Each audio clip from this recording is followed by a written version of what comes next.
Welcome to the video and this, my epic road trip through the Canadian Rockies.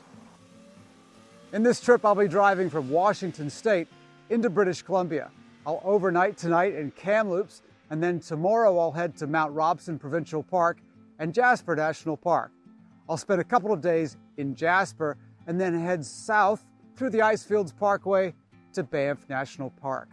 After a couple of days in the Banff area, I'll then head to Calgary for a couple of days, then back through Banff National Park, Yoho National Park, and then eventually back home to Washington State. Now, I've done this road trip many times, driving from the West Coast to Calgary and through the Rockies, but this time's a little bit different because I'm taking, well, what could be classified as a garage queen. This is my 2009 Porsche 911 4S. Now, I've had it for about 10 years and I've done less than 10,000 miles on it. And besides one trip to Whistler, the very first weekend I actually owned the car, I've never driven it more than about 100 miles from my house. Well, good morning. It's the next morning, and after a brief stay in a local hotel in Kamloops and an interrupted sleep, we're heading to Jasper. All right, quick weather update. We're about 45 minutes out of clear water, and the weather apps, all of them said sunny conditions today, most of the day, very little chance of rain. And guess what? 100% chance of rain and 100% chance of heavy rain. All right, well, let's talk about the car. That's part of the reason why I came on this trip, but I'm filming this video is all about taking this car out and enjoying it in the mountains. Okay, it's a 2009 911 Carrera 4S. This is the window sticker that came with the car.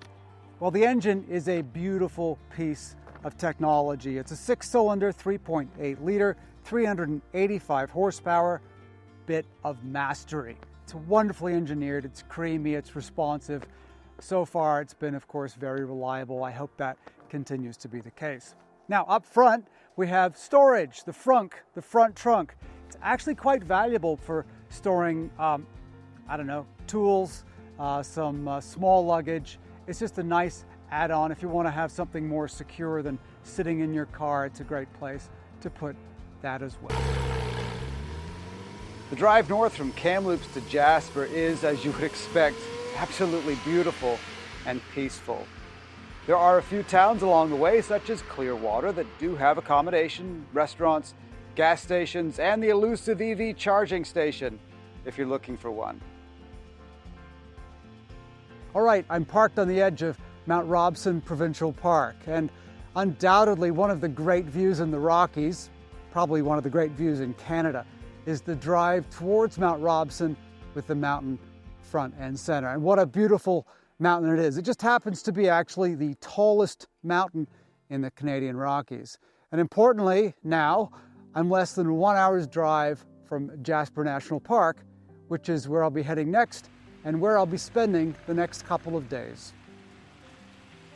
The town of Jasper is in the northern part of Jasper National Park and can be reached by road from the south on Highway 93, the Icefields Parkway, or from the east or west by Highway 16. The town of Jasper is one of Canada's great beauties.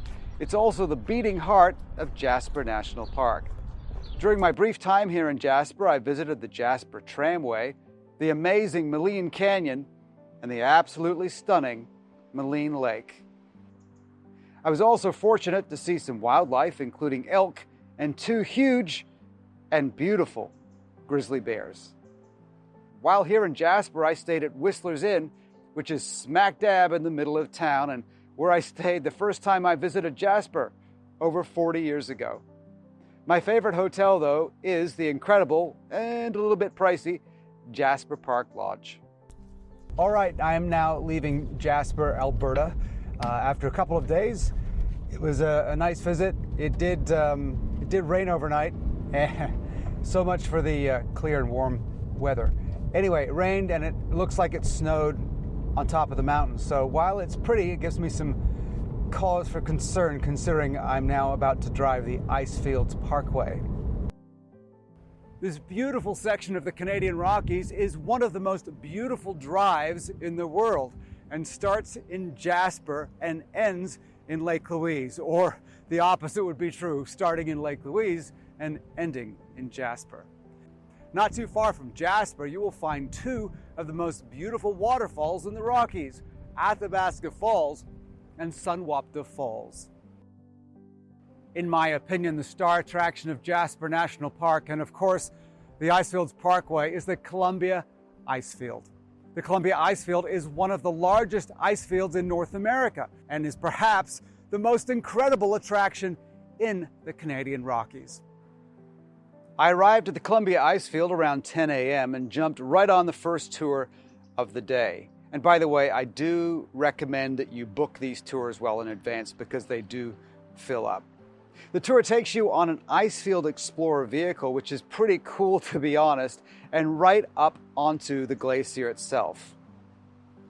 Also part of the tour is the Glacier Skywalk, and considering my absolute hatred of heights was challenging, but well worth it.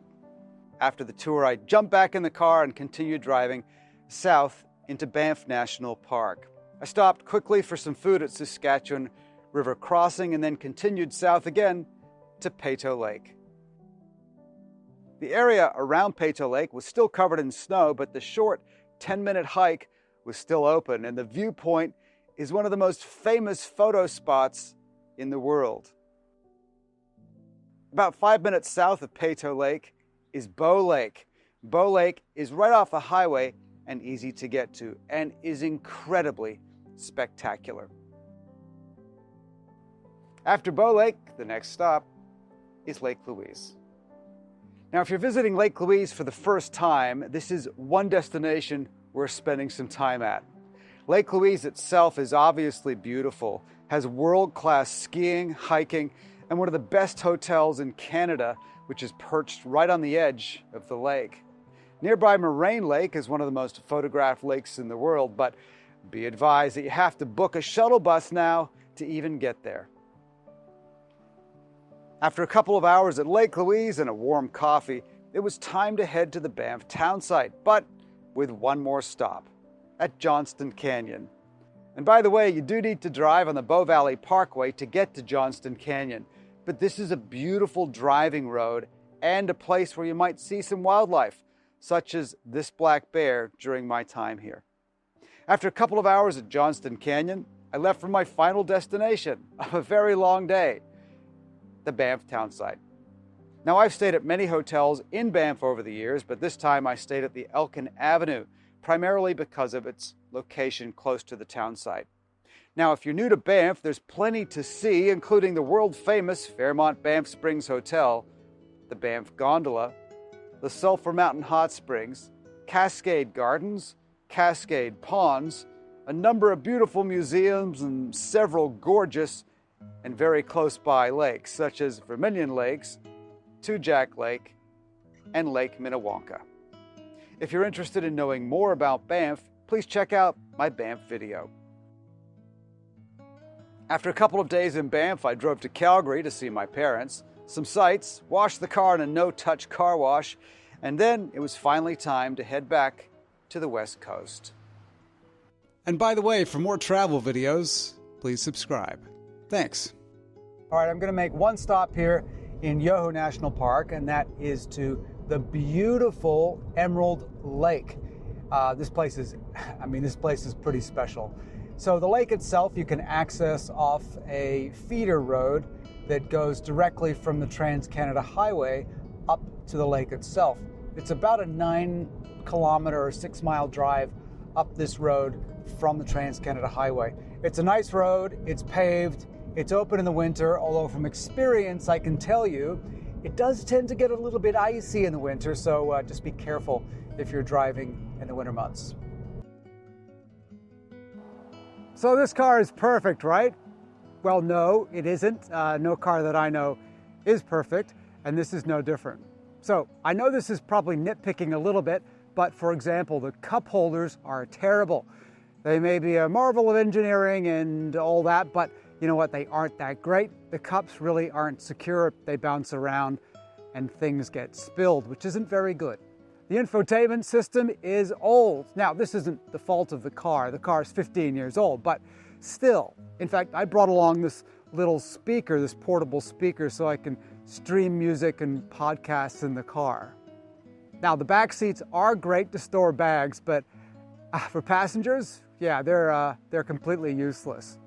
But you know what? All of these minor complaints don't matter at all, because that's not what this car is about. This car is about getting out on the open road and having fun. So it's been more than a week with this car on the road, a car that previously really I only drove on sunny days. And of course, it's poured rain, it's snowed, and I've even driven over ice and compact snow. And I never thought I would do that in this car.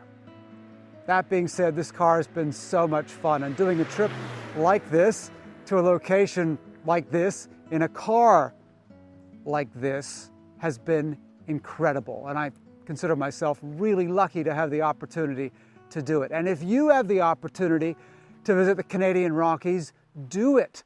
They are so beautiful. I mean, beyond beautiful. And if you have a fun car, drive it. I mean, that's why you have it.